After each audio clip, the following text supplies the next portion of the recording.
Hamba Allah yang saya cintai, baru-baru ini gempar, Mesir gempar, Al Jazeera gempar, kemudian Libya gempar, dan channel-channel televisi Arab memberitakan.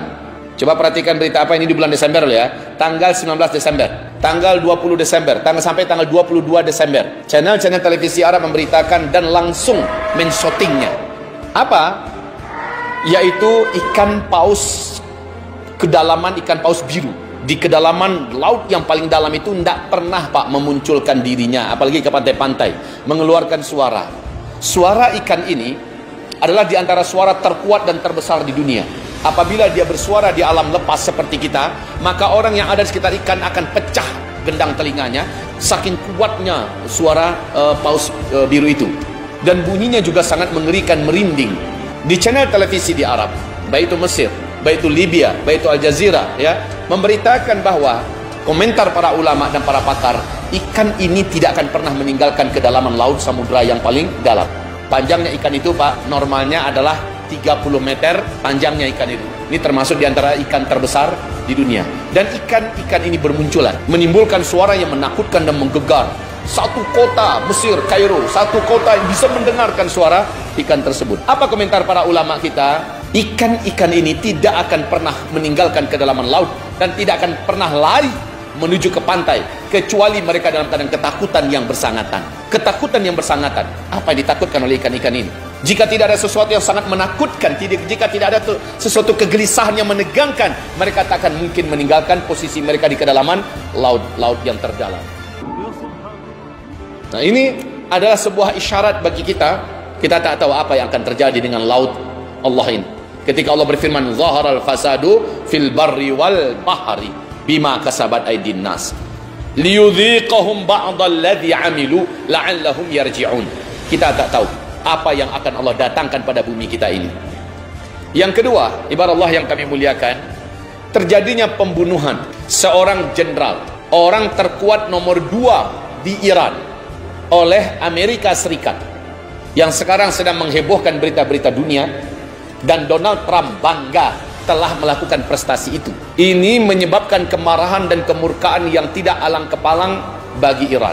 Dan Iran mengibarkan bendera merah, pertanda siap untuk perang besar melawan Amerika, mengajak sekutu-sekutunya untuk melibas kekuatan blok barat. Maka kita tahu sekutu terkuat daripada Iran adalah Cina. Sekutu terkuat Iran adalah Rusia. Sekutu terkuat Iran adalah India, dan seterusnya. Masihkah Bapak ingat bahwa di akhir zaman akan terjadi pertempuran besar antara blok timur dengan blok barat? Ibarat Allah yang kami muliakan, ini yang kedua.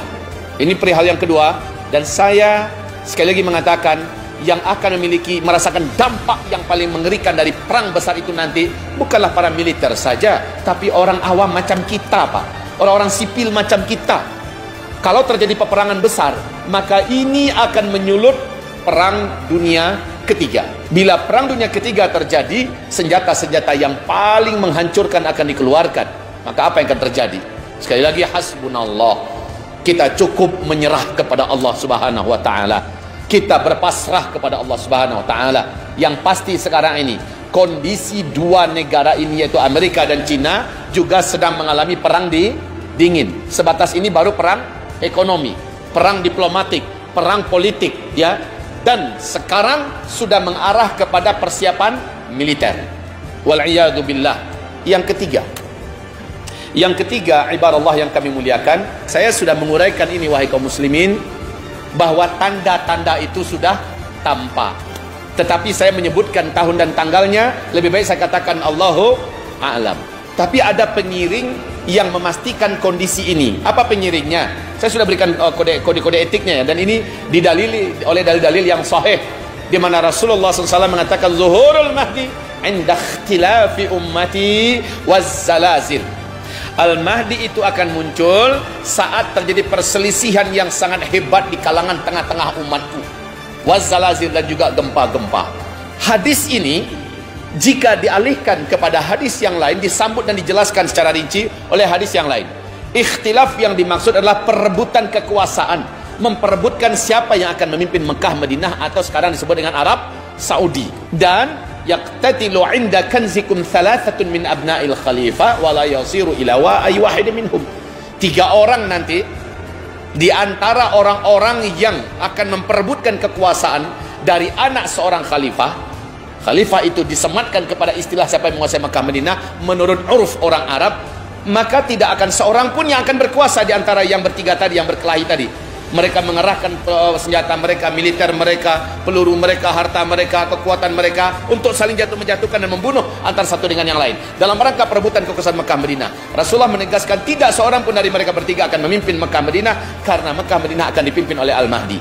Jadi itu dulu yang pertama. Adakah perebutan kekuasaan? Sekarang yang peluang ini saya lihat hanya di 3 orang ini. Allahu a'lam. Semoga tidak di zaman kita, Ustaz. Amin. Amin ya rabbal alamin. Saya juga berharap demikian, Pak. Peluang Raja Salman untuk meninggal dunia secara umur memang sudah dekat. Umurnya sudah 82 tahun saat ini, dan beliau sakit-sakitan dengan penyakit yang berat. Di samping itu, kondisi Arab sekarang ini secara politik kacau. Saya sudah lengkap ceritakan kepada Bapak Ibu semua. 3 orang ini, yaitu Pangeran Muhammad bin Salman sebagai putra mahkota, kemudian pangeran yang terkuat di Arab Saudi juga, pemegang militer juga, Pangeran Mut'im bin Abdullah, anak kandung Raja Abdullah sebelum Raja Salman, kemudian Pangeran Khalid bin Talal. Ini adalah 3 orang yang membuat pengaruh yang besar di Arab Saudi hari ini, dan mereka sedang perang dingin, Pak. Mereka hanya menunggu kematian Raja Salman, lalu mereka akan bergaduh, dan masing-masing mereka punya militer dan senjata, mereka punya harta dan lobi dalam dan luar negeri. Bila ini bergaduh, apakah sudah pasti Mahdi keluar? Belum tentu. Harus didampingi oleh yang kedua, wazzalazil. Mesti terjadi gempa-gempa. Gempa-gempa di mana? Kalau sekarang ini per detik di seluruh dunia berganti-gantian gempa di mana-mana tempat. Coba buka BMKG, Pak, tentang gempa. Hampir per detik di berbagai belahan dunia ini sudah bermunculan gempa-gempa. Gempa yang dimaksud itu oleh Rasulullah adalah gempa di Mekah dan di Madinah dan sekitarnya. Yuk kita lihat ke depan. Apakah mungkin? Ya. Ustadz Abu Fatihah Al-Adnani, masih ingat dengan beliau? Saya dengarkan ceramah beliau kemarin ini. Beliau punya seorang pakar dan ahli ya tentang masalah gempa.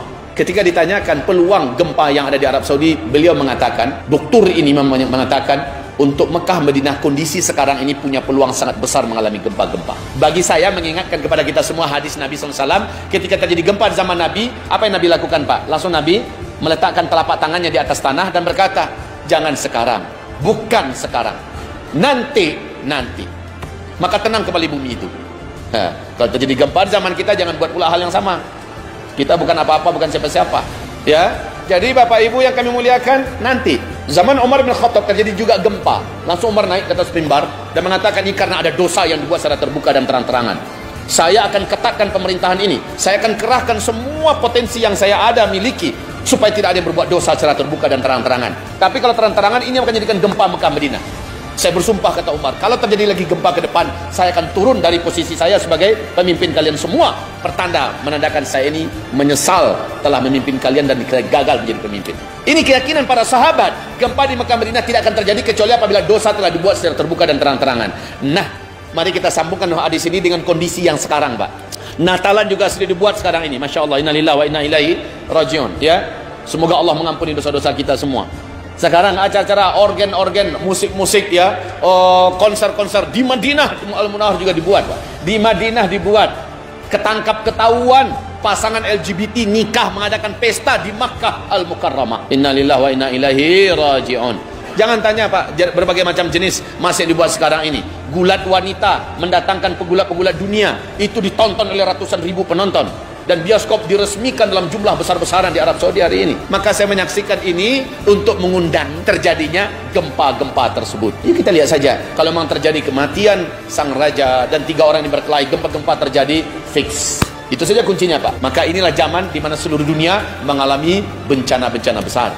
Inilah zaman di mana seluruh dunia akan menyaksikan kehancuran seluruh perekonomian dunia. Dunia akan menyaksikan kehancuran nilai-nilai uang kertas. Dunia akan menyaksikan banyaknya kelaparan dan banyaknya kemarau ekstrim. Coba Pak rasakan beberapa hari belakangan ini, panasnya normal nggak ya? Coba rasakan ini, panasnya normal apa tidak? Beberapa hari belakangan ini. Keluar balik Bapak besok dan saksikan. Normal nggak panas yang Bapak rasakan? Yang Ibu rasakan. Ini bukan panas yang normal. Semoga semua yang kita khawatirkan meleset hendaknya. Amin ya rabbal alamin.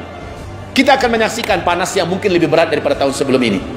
apapun itu namanya, semoga Bapak Ibu termasuk yang dimaksud oleh Nabi SAW. Dajjal akan menemukan ada kampung-kampung yang hijau dan subur, airnya banyak, rezekinya melimpah, diisi oleh orang-orang beriman dan bertakwa. Ketika bumi kering kelontang, ketika kelaparan ada di mana-mana, ada kampung-kampung yang diisi oleh orang beriman dan bertakwa. Ini Pak yang menginspirasi saya, Bu, yang menginspirasi saya untuk mengajak agar kita mempersiapkan kampung-kampung akhir zaman. Nah Bapak Ibu, hamba-hamba Allah yang kami muliakan, kita terinspirasi oleh hadis ini. Ketika di akhir zaman, orang tega membunuh tetangga karena perut, karena lapar. Itu hanya mungkin terjadi bila kita bertetangga dengan orang yang tidak beriman, betul? Itu hanya akan terjadi apabila kita bertetangga dengan orang yang tidak takut kepada Allah. Ketika perutnya lapar, dia akan bunuh tetangganya. Di dalam hadis Sahih Bukhari, apa kata Rasulullah SAW? La taqumus sa'ah, takkan terjadi kiamat. Di akhir zaman nanti muncul terlebih dahulu, tetangga demi perut akan membunuh tetangganya. Dan itu sekali lagi, kalau Bapak mau melihat kondisi yang ada di Palu akhir 2018 dulu, ketika orang-orang lapar, orang mulai menjarah ke sana kemari. Udah gelap mata semua orang, pada baru 3 hari lapar. Ya kan? Bagaimana kalau ini laparnya sebulan, 2 bulan, setahun, 2 tahun? Maka apa yang akan terjadi, Pak? Tapi insya Allah, kawasan kampung orang-orang beriman yang bertakwa, yang sudah menyatu dalam satu titik komplek, mereka tidak akan membunuh sesama mereka, Pak. Karena rezeki mereka dijamin oleh Allah. Kalaupun rezekinya putus, mereka orang beriman tak akan berani membunuh orang beriman yang lain. Justru seperti yang saya katakan, akan terjadi saling bahu-bahu rapat merapatkan diri. Demikian ya Pak ya. Masih banyak topik akan kita bahas. Silakan subscribe channel kami agar kita bisa lebih dekat dan bersama membahas berbagai topik menarik lainnya. Like bila Anda suka dan unlike saja bila Anda tidak suka dengan video seperti ini. Terima kasih telah menonton dan sampai jumpa.